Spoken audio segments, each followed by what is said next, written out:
ATM আজহারের খালাস প্রমাণ করে শেখ হাসিনার আমলে বিচারের নামে গণহত্যা হয়েছে এমন অভিযোগ করেছেন জামায়াতে ইসলামের আমির ডাক্তার শফিকুর রহমান। তিনি অভিযোগ করেন, সাজানো আদালত মিথ্যা সাক্ষীতে জামায়াতের 11 শীর্ষ নেতাকে জুডিশিয়াল কিলিং করা হয়। তোমার গোলাম এটিএম আজহারুল ইসলামকে তুমি বাঁচিয়ে রেখেছো। মৃত্যুদণ্ড থেকে খালাস পেয়েছেন এটিএম আজহারুল ইসলাম।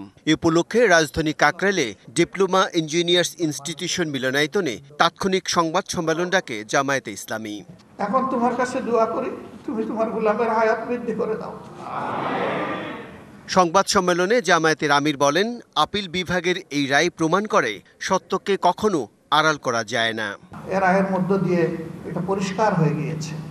জামায়াতের আমির কথা বলেন শেখ হাসিনার শাসনামলের অবিচার নিয়ে।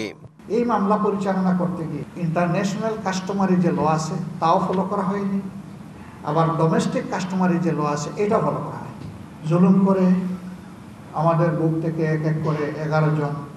সানবিট সব দিবে সামাল। সানবিট ম্যাজিক প্রেস ডিশওয়াশিং এর মাথা ঘোরানো সলিউশন।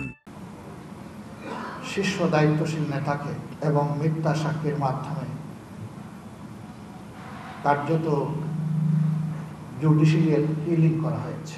ক্ষমতায় গেলে একটি বৈষম্যহীন সমাজ গঠনের প্রতিশ্রুতি দেওয়া হয় সংবাদ সম্মেলনে। আমরা ইনশাআল্লাহ প্রতিশোধের রাজনীতির অবসান ঘটাবো,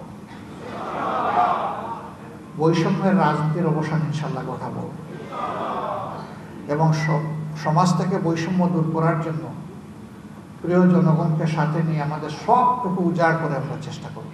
সংবাদ সম্মেলনে জামায়াত নেতা এটিএম আজহারুল ইসলামের ছেলে তাসমিন আজহার সুমন এবং আদালতে বিচার প্রক্রিয়ার সাথে জড়িত আইনজীবীরা উপস্থিত ছিলেন। এই সংগঠনের প্রতিটি কর্মী, সহকর্মী কিংবা দলের দ্বারা যে যেখানে ক্ষতিগ্রস্ত হয়েছে, কষ্ট পেয়েছে, সবার কাছে কোনো শর্ত নাই, বিনা শর্তে নামছে। Bijan Kumar Das, DBC news, Dhaka.